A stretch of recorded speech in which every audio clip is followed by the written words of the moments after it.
రాష్ట్రంలోని నిరుద్యోగులకు ఉపాధి అవకాశాలు కల్పించి వారి కాళ్లపై వారు నిలదొక్కుకునేలా రేవంత్ సర్కార్ రాజీవ్ యువ వికాసం పథకాన్ని అమలు చేస్తుంది. ప్రభుత్వం ప్రతిష్టాత్మకంగా ప్రారంభించిన ఈ పథకానికి దరఖాస్తులు వెల్లవెత్తుతున్నాయి. ఇప్పటికే 8 లక్షల దరఖాస్తులు రాగా ఈ పథకంకు దరఖాస్తుల స్వీకరణ గడువు ముగిసే వరకు 15 లక్షల దరఖాస్తులు వచ్చే అవకాశం ఉందని అధికారులు అంచనా వేస్తున్నారు.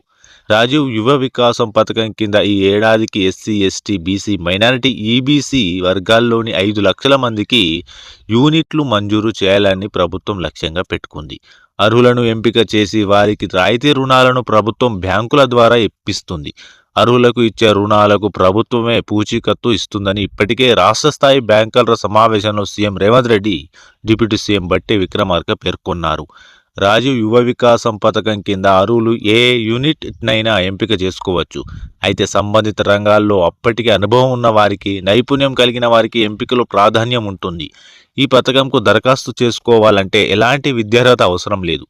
విద్యార్హతలతో నిమిత్తం లేకుండా రుణాలు మంజూరు చేస్తారు.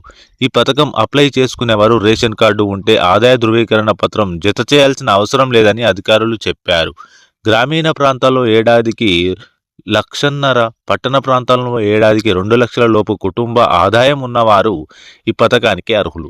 దరఖాస్తు గడువు ముగిసిన తర్వాత అర్హుల ఎంపిక ప్రక్రియ మొదలవుతుందని BC corporation MD Mallaiah Bhattu చెప్పారు. ఈ పథకంకు ఎంపికైన వారికి వారు ఎంచుకున్న రంగాల్లో 15 రోజుల పాటు శిక్షణ ఇస్తారు. అయితే ఒకవేళ మీరు కార్పొరేషన్ పరిధిలో గతంలో రుణం తీసుకుంటే 5 ఏళ్ల వరకు అర్హులు కాదు.